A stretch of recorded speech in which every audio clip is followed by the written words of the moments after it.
Alhamdulillahilladzi anjata dia Allah anharanallah. Yang terhormat Dewan Hakim yang adil lagi bijaksana.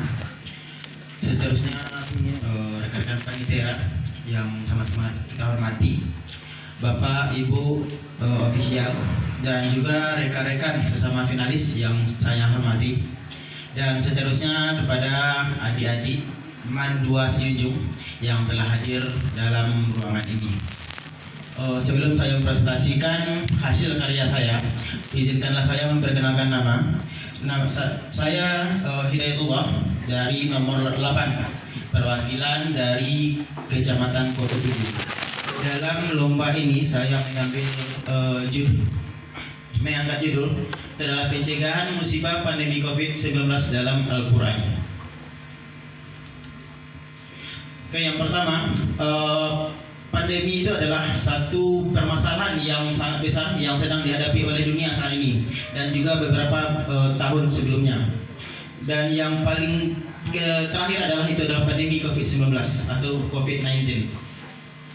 Pandemi ini berdampak terhadap semua hal, baik itu dalam sosial, ekonomi, pendidikan yang sama-sama dirasakan oleh adik-adik kita di MAN, dan juga berdampak pada agama. Di Indonesia adalah pemeluk agama Islam terbesar di dunia, dan salah satunya adalah Indonesia. Yang pandangan hidup agama Islam itu adalah Al-Quran dan hadis. Karena itu saya tertarik untuk mengangkat judul itu adalah pencegahan musibah pandemi COVID-19 dalam Al-Quran. Adapun rumusan masalah yang pertama itu adalah bagaimana pandangan Al-Quran tentang COVID-19 ini. Dan yang kedua adalah bagaimana cara pencegahan COVID-19 dalam perspektif Al-Quran. Kemudian tujuan penulisan karya saya ini adalah yang pertama untuk mengetahui pandangan Al-Quran terhadap pandemi COVID. Yang kedua adalah bagaimana upaya pencegahan COVID-19 dalam perspektif Al-Quran.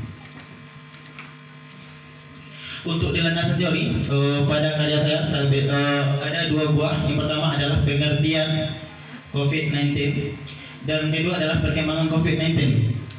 Yang pertama, pandemi itu sama-sama seperti kita lihat pada PPT, wabah yang berjangkit serempak di mana-mana.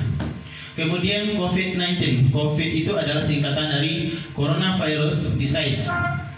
19 ini adalah tahun 2019. Kemudian COVID-19 ini adalah menyerang sistem pernafasan. Kemudian kita lihat perkembangan COVID-19 di Indonesia. Di Indonesia, kasus pertama COVID-19 itu terjadi pada 2 Maret 2020. Pada bulan Maret. Dan di akhir Maret kasusnya sudah menjadi 1000.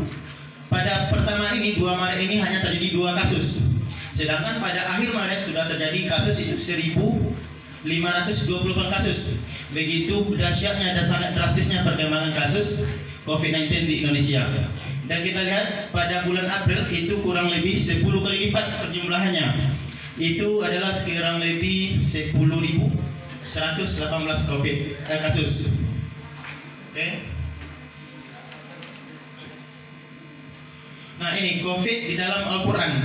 Yang pertama, COVID di dalam Al-Quran itu adalah Al-Quran mengatakan bahwa pandemi atau musibah itu adalah sebagai teguran. Hal ini yang disampaikan dalam firman Allah, itu Quran surat Ar-Rum ayat 41. Berikutnya, COVID-19 ini sebagai ujian. Ini yang seperti tergambar di dalam Al-Quran surat Al-Baqarah ayat 155.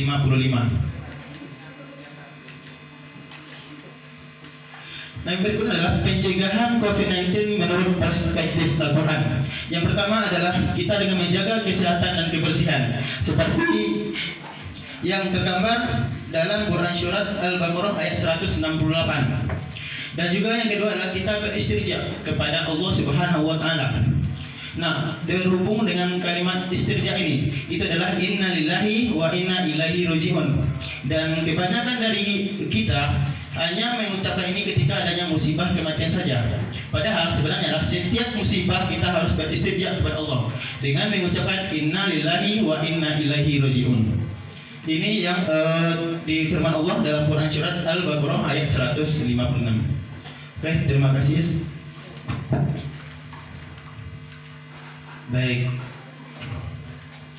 Kalau pemerintah WHO itu penanganan COVID-nya ada beberapa langkah. Kehidupan sehari-hari, jaga jarak, pakai masker, cuci tangan, dan terakhir vaksin. Dalam Al-Quran itu apa yang dianjurkan? Apa yang ditemukan dalam Al-Quran untuk mengatasi COVID-19? Oke, terima kasih Pak Hakim atas pertanyaannya. Pertanyaan kedua adalah dalam Al-Quran apa yang ditemukan penanggulangan COVID-19? Yang pertama adalah seperti yang telah saya jelaskan tadi, yang menjaga kebersihan dan kesehatan. Hal ini dalam pemerintah itu adalah dengan cara mencuci tangan dengan air yang mengalir dan menggunakan disinfektan. Itu adalah tergambar juga dalam Quran surat Al-Baqarah. Kemudian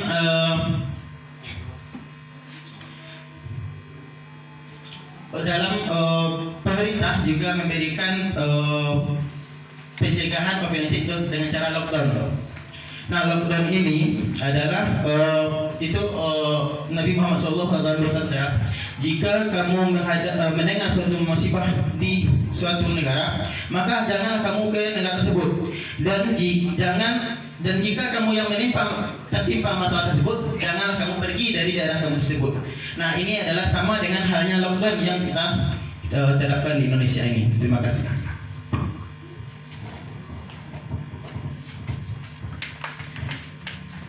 Baik, Hidayatullah.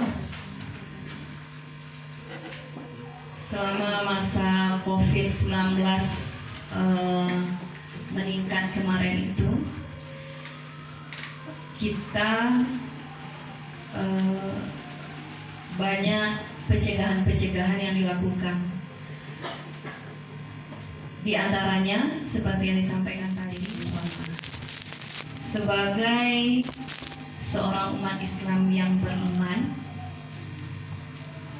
juga laki-laki, apakah Hidayatullah merasa dirugikan? Oke, terima kasih Ibu Hakim atas pertanyaannya. Itu adalah jika waktu pandemi kita melaksanakan sholat di rumah.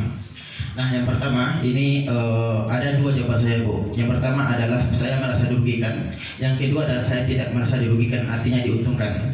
Yang pertama saya menganggap yang pertama adalah dirugikan. Karena dirugikan saya tidak bisa melaksanakan sholat berjamaah dengan jamaah yang banyak di masjid atau musola. Dan begitu juga dengan pelaksanaan sholat Jumat, karena sholat Jumat juga ditiadakan di beberapa masjid. Nah, yang itu kalau yang dirugikan. Kemudian yang diuntungkan adalah dengan adanya pandemi ini dan kita bersolat secara berjamaah di rumah, itu adalah dengan menumbuhkan keakraban dan menumbuhkan rasa kekeluargaan yang erat antara kita dan keluarga. Yang biasanya ayah dan ibu kita sering bekerja di luar, sekarang kita sudah berkumpul di rumah. Kita sudah bisa bercerita semua, sudah menyampaikan keluh kesah kita, sehingga terjadilah keluarga yang harmonis. Terima kasih, Bu.